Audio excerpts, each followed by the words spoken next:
श्रीभगवानुवाच अशोच्यानन्वशोचस्त्वं प्रज्ञावादांश भाषसे गतासूंश्च नानुशोचन्ति पंडिताः।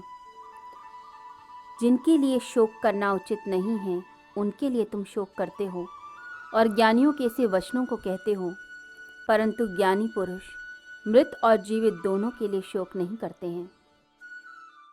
गीता का वास्तविक उपदेश इसी श्लोक से आरंभ होता है। जो 11वां श्लोक है गीता का, यहीं से गीता शुरू होती है। शंकराचार्य का जो भाष्य है वो भी यहीं से प्रारंभ होता है। भगवान श्री कृष्ण इस श्लोक में समझाते हैं कि तू ज्ञानियों जैसी बातें तो करता है, परंतु तू ज्ञानी नहीं है। ज्ञानी मृत व्यक्ति के लिए शोक नहीं करते, क्योंकि वह जानते हैं कि शरीर नश्वर है और आत्मा अमर है, अविनाशी तत्व है। यहाँ पर अशोचानन्वशोचस्त्वम इस शब्द से शुरुआत होती है। जैसे वर्णमाला में अकार प्रथम है, ऐसे ही इस श्लोक में अकार प्रथम है। तो हर दृष्टि से यह श्लोक बड़ा ही इम्पॉर्टेंट, बड़ा ही महत्वपूर्ण श्लोक है। यहाँ भगवान बताना चाह रहे हैं देह और देही के बारे में। इस श्लोक से पहले जो कुछ बताया गया वह भूमिका थी। जो विषाद योग है या इससे पहले के जो श्लोक हैं उन सब में बैकग्राउंड बताया गया कि युद्ध क्यों हो रहा है, किस लिए ये परिस्थितियां उत्पन्न हुई हैं, अर्जुन क्यों रणभूमि में खड़ा है और क्यों भगवान उसको उपदेश दे रहे हैं। जब तक मनुष्य रो नहीं देखता, दुखी नहीं हो जाता, परेशान नहीं होता, तब तक प्रकाश की किरण भी नहीं फूटती। जब अंधेरा सघन हो जाता है तभी प्रकाश भी आता है। तो यहाँ भगवान के सम्मुख जब वह रो देता है, अपने हृदय की बात करता है, तब उस समय प्रकाश की किरण फूटती है। भगवान श्री कृष्ण वचन कहते हैं। तो सांख्य योग के अंदर इसी प्रकाश की झांकी है। परमात्मा ने क्या बोला, किस लिए बोला। भगवान यहाँ पर अर्जुन की समस्या को समझते हुए उसके मूल कारण का नाश करते हैं। जैसे किसी डॉक्टर के पास आप जाते हैं, आपको कोई भी प्रॉब्लम हो, डॉक्टर जड़ से उसे दूर करने की कोशिश करता है।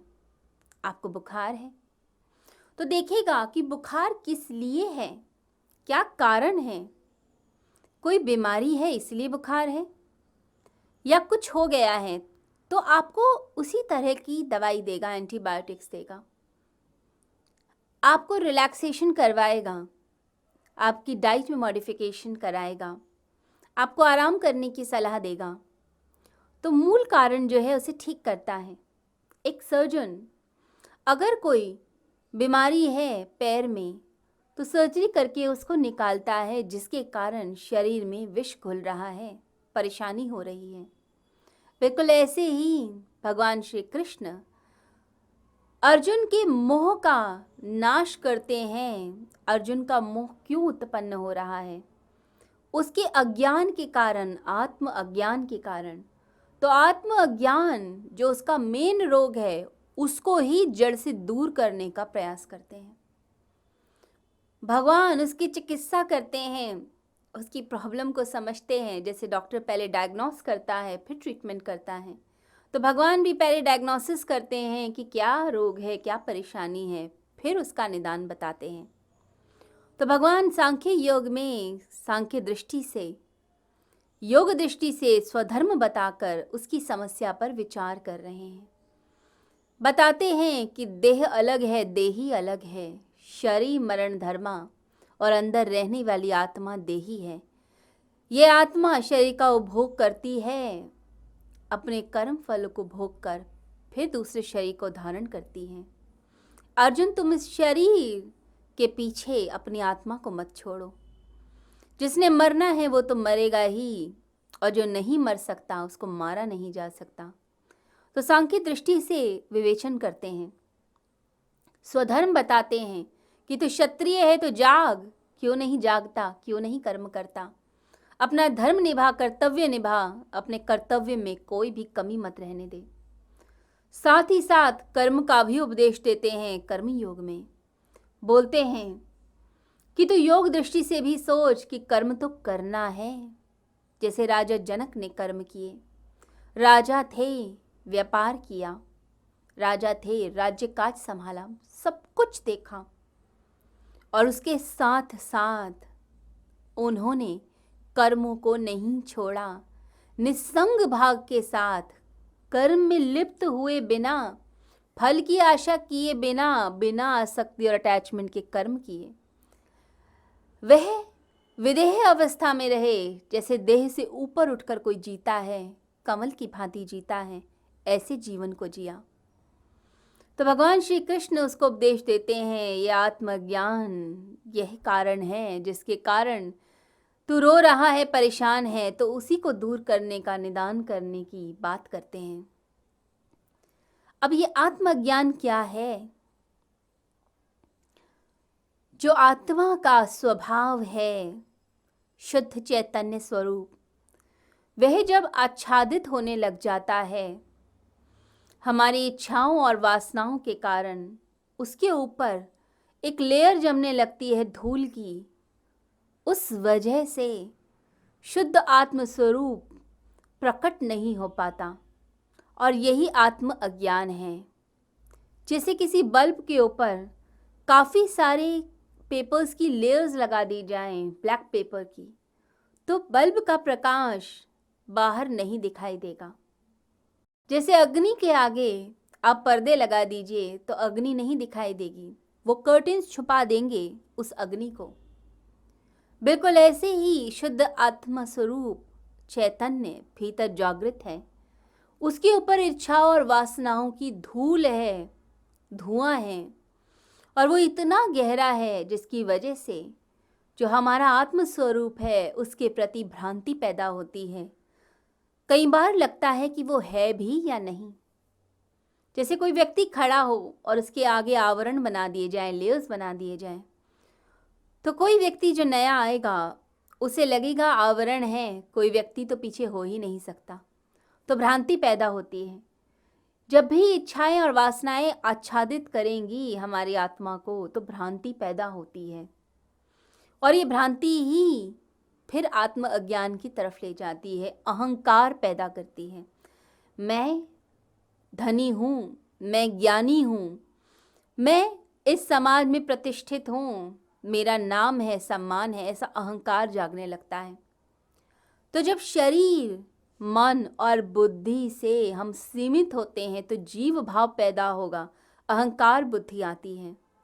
फिर रोना धोना, सुख दुख, सफलता असफलता सब परेशान करते हैं। फिर हर चीज़ दुखी कर देगी, हर चीज़ परेशान करेगी। फिर आप सिचुएशंस में अपने आप को असहाय महसूस करते हैं, लगता है अब मैं कुछ भी नहीं कर पा रहा, मेरी ऐसी दयनीय अवस्था है। फिर आप रोते हैं अपनों के बिछड़ने से, खुश होते हैं अपनों के मिलने से। तो ये सुख दुख का फेर फिर शुरू हो जाता है। तो ये आत्म स्वरूप जो है, जब शरीर के साथ मिथ्या तादात्म्य करता है तो संबंध बनाता है लोगों के साथ, अलग अनुभव प्राप्त करता है, विषयों का, वस्तुओं का अनुभव। ये मेरी चीज़ है, ये व्यक्ति मेरे हैं, ये लोग मेरे हैं, मेरे अपने हैं, ऐसा भाव आने लगता है। और जब यही आत्मस्वरूप मन के साथ जुड़ता है तो भावनाएं, विचार पैदा होने लगते हैं। आप अलग अलग तरह के विचारों को अपने भीतर महसूस करते हैं, भावनाओं को महसूस करते हैं। कभी क्रोध, कभी ईर्ष्या, कभी लालच, ये सब भावनाएं आती हैं। और जब बुद्धि उपाधि से युक्त होता है तब महत्वाकांक्षा, एम्बिशंस आने लगते हैं, मुझे ये बन के दिखाना है। इच्छाएं, विचार, महत्वाकांक्षाएं, आशाएं, ये सब उत्पन्न होनी शुरू होती हैं। तो जीव भाव प्राप्त होता है जब शरीर, मन और बुद्धि से हम युक्त होते हैं, उससे अपने आप को सीमित मानते हैं। और यही रोने धोने में ले जाता है। भगवान कहते हैं कि तुम ना तो शारीरिक दृष्टि उत्पन्न करो, ना मानसिक, ना बौद्धिक, तुम आध्यात्मिक दृष्टि उत्पन्न करो। शारीरिक दृष्टि कहेगी ये व्यक्ति खड़ा है, मानसिक दृष्टि कहेगी अरे ये तो मेरा मित्र है, बौद्धिक दृष्टि कहेगी ये एक शरीर है, फिजिकल बॉडी, जिसके अंदर बहुत सारे ऑर्गन सिस्टम्स हैं, अलग अलग क्रियाकलाप चल रहे हैं। परंतु जो आध्यात्मिक दृष्टि से युक्त होता है वह व्यक्ति कहता है कि जो सामने आया है यह तो आत्म तत्व है, ये तो परमात्मा का अंश है। तो उसकी दृष्टि जो आध्यात्मिक होगी वह आत्मा को देखेगा, आत्म तत्व को देखेगा। नहीं तो जो शारीरिक दृष्टि वाले होते हैं दूसरे के शरीर को ही देखते हैं, कितने सुंदर कपड़े पहने हैं, कैसा रूप है, कैसा रंग है, या उससे भावनाओं से जुड़े हुए होते हैं, ये तो मेरा अपना है। या बौद्धिक दृष्टि से देखते हैं, साइंटिफिकली देखते हैं कि जो व्यक्ति आ रहा है ये लंगड़ा के आ रहा है, कैसे चल रहा है, चेहरा कैसे है, आज बीमार है, दुखी है, सब बौद्धिक दृष्टि, ये अलग दृष्टि होती है। परंतु भगवान कहते हैं तुम आध्यात्मिक दृष्टि को प्राप्त हो, अपने आत्मज्ञान को दूर करो। इसलिए अर्जुन से कहते हैं कि तू ज्ञानियों की तरह बातें तो कर रहा है, परंतु जो तेरा शोक है ये बता रहा है कि अभी भी आत्मज्ञान में डूबा हुआ है।